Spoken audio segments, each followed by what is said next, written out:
de partage qui permet de rassembler des personnes qui sont musiciens et musiciennes et des personnes qui ne sont pas musiciens et musiciennes mais qui adorent la musique et le jazz. Alors pour moi, c'est vraiment une mise en valeur de la communauté du jazz montpelliérain qui existe pendant toute l'année et sous toutes ses formes, c'est-à-dire ces acteurs musiciens, musiciennes et aussi les lieux qui nous accueillent. Ouais, c'est copain. C'est une histoire d'amitié. Plaisir d'offrir. La Jazz Week, en fait, c'est né presque d'un collectif informel de musiciens à Montpellier. On est parti du constat qu'en fait, on était plein de musiciens connectés les uns avec les autres et puis plutôt bienveillants, un réseau en tout cas qui était vraiment vraiment chouette, avec des gens qui avaient pris la décision de rester à Montpellier, pas forcément partir à Paris, et qu'on formait une communauté vraiment cool. Et on avait envie de développer cette énergie-là, d'avoir des concerts, des jam sessions, des endroits où on puisse jouer et faire vivre le jazz vraiment à Montpellier. Et d'ailleurs, il y a une photo qui existe, qui est super cool. C'était une idée de Rémi qui a réuni, je crois qu'on était plus de 80. Et c'était vraiment à l'époque d'une jam session que moi j'organisais qui s'appelait Les Garçons et qui a eu lieu tous les mardis pendant 5 ans. Et il y a eu beaucoup de rencontres qui se sont faites à ce moment-là. Et tout est parti vraiment de là.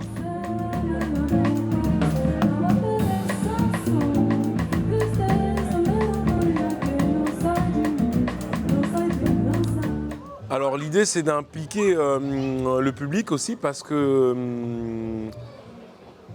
la paye des musiciens se fait par les lieux qui nous accueillent.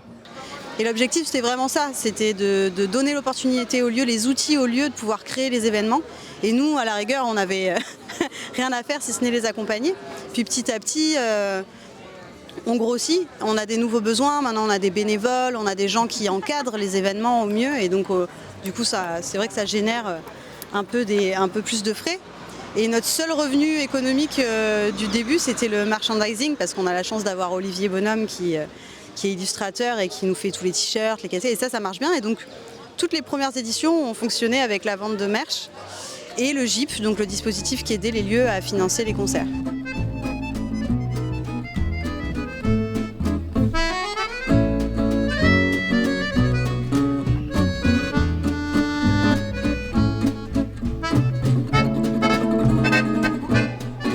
Monsieur Auguste Caron, ainsi que Benoît à la batterie. Les jam sessions, c'est presque une direction artistique. Enfin, il y a plein de fonctionnements qui existent. Et comme nous, voilà, on était une bande de potes à être ensemble, on avait envie que ce soit ouvert, que ce soit pas toujours nous. Donc on a commencé à réfléchir à comment faire pour que ce soit plus inclusif. Et du coup, on a testé ça avec Val l'année dernière, d'aller chercher les gens, d'aller à leur rencontre, de prendre un moment pour discuter, pour savoir ce qu'ils ont envie de jouer, s'il y a des gens avec qui ça les mettrait en confiance de jouer.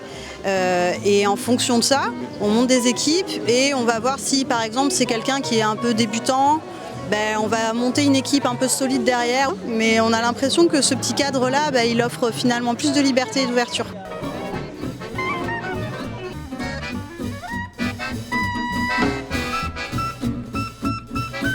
La soirée au bœuf, oui, c'était une soirée aussi. Moi, ça a été la soirée la plus compliquée pour moi en termes de son, parce que c'était un groupe qui jouait principalement avec des instruments acoustiques.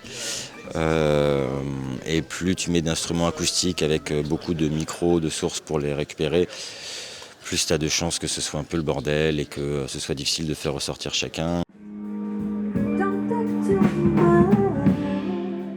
En l'occurrence, quand tu es musicien organisateur, tu te rends compte que en donnant un peu, ou même beaucoup, on te le rend bien.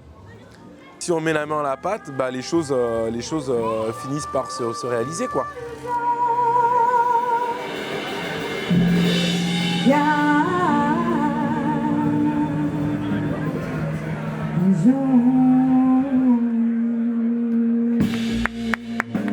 Voilà, Jazz Week, je l'aime quand il y a de la vie et qu'il y a des gens qui trinquent derrière, mais quand même on écoute un peu, mais quand même que c'est vivant, quoi. Moi, la Jazz Week, je l'aime avec une pointe de sel et quelques neuvièmes bémols. Tu veux dire avec pas trop de sucre et puis beaucoup de beaucoup d'amour surtout. Beaucoup, beaucoup, beaucoup. Jazz is love.